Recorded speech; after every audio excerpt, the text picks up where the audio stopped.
Hey, this is Deepak here, and in this lesson, we are going to have a look at how to create your content in such a way that it is friendly to the search engines and as well as the users. So, let's get started. In general, having a good user experience on the site is very important. If someone visits your site and if he or she is not able to access your content with ease, then you can say that it's obvious that the search engines will also not like it. So you should always put the first preference to user experience, and then you should look at how search engines will look at your pages as well.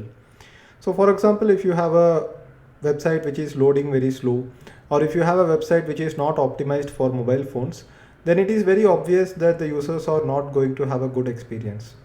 Some of the other things that you need to take care of, you should not have multiple pages of the same content. So you would have seen that certain websites have a very viral content. It could be something like 5 tips to, or 7 ways to, or 10 things, and they will make it in such a way that all the 10 different things are available in separate pages and you have to keep clicking next every time.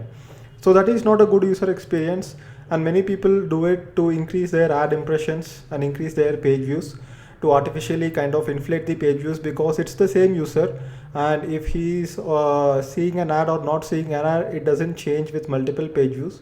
So do not do pagination, and do not block your content. Like for example, you might have seen an exit pop-up in my blog, but this exit pop-up comes only when someone tries to exit. It does not block the content as soon as a visitor visits the website, and there is no bad user experience there. So in general, these two things that you have to follow. You should have a clear title for your blog post, and then you can wrap your headings in H1 and H2 tags. In general, if you are using WordPress, this is done by default because WordPress is very SEO friendly and optimized for the search engines. You can include the target keywords and make it occur in a natural way. So there is no set percentage of what percentage of those target keywords you should have on your website. So if you are naturally writing an article about some topic, like for example, if I am writing an article about Facebook ads, and if I am writing a 2000 word article, in a natural way the keyword density will be around 2 to 3%. So that is the most natural way. There are a few tools where you can check the keyword density, so you can go ahead, search for such tools on the web, go ahead, include your article and include the target keyword. So these tools will tell you what percentage of keywords you have. Take care that the keyword density does not go above 5% or 10%, because then it would look very spammy to the search engines, and there might be a risk of search engines penalizing your website. If you are uploading images, make sure you compress the images as we have discussed before, and also make sure that the image names are relevant to the article that you are writing on. For example, if I am writing an article on search engines and if I am putting a screenshot in the blog post, so here the file name of this image will also be something like search engines or SEO or something related to that. Alt tags are something that you can set inside WordPress when you upload the image as well. Right side you will have an option to include an alt tag. So in the alt tags, so alt tags are basically they are called alternate tags. So when the image does not load, the tags will have a description of what the image is about. For example, if I am including a screenshot of my Google Analytics or Google Analytics or Search Console, then I would enter the alt tag as Google Analytics screenshot or Search Console screenshot or something like that. Make sure that the content on the page is rich. In the previous video, I showed you an example where for the keyword Google AdWords certification, I am ranking on number 3. So inside this article, you would have also seen that I have included a YouTube video, embedded a YouTube video. So if you include slides and videos, what it does is that it gives richer content, it gives more user engagement, so the user is spending more time on your website, and these are all good signals that is received by the search engines, and they will be able to rank your pages higher.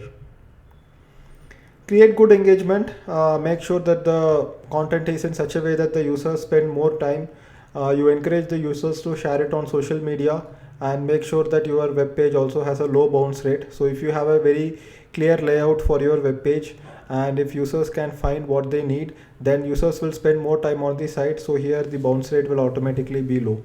So Google will track. So some people say that Google does not track all these metrics, but many people, many SEO experts do say that Google tracks these metrics through a variety of methods. They have the Chrome browser, they have Google Analytics with themselves.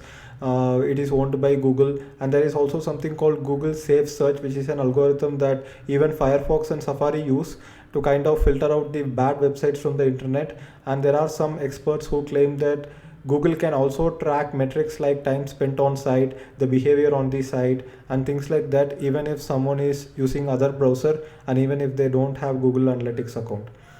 So that's about it for the other criteria that influences your on-page optimization.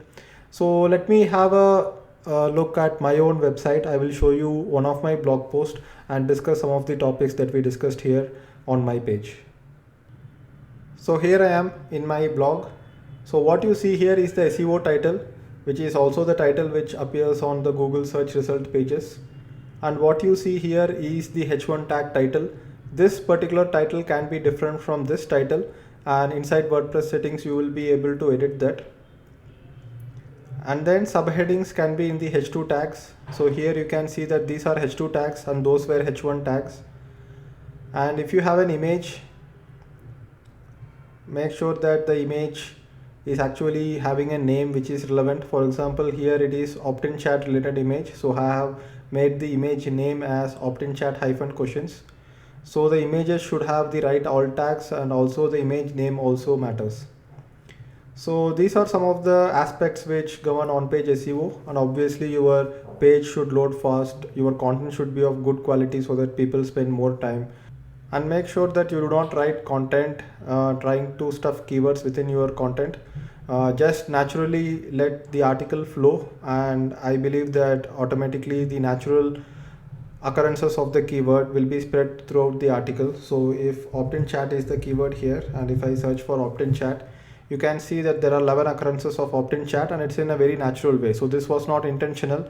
I did not intend to place these keywords all over the article, but it occurs naturally while I am writing the article, because that's how natural language works.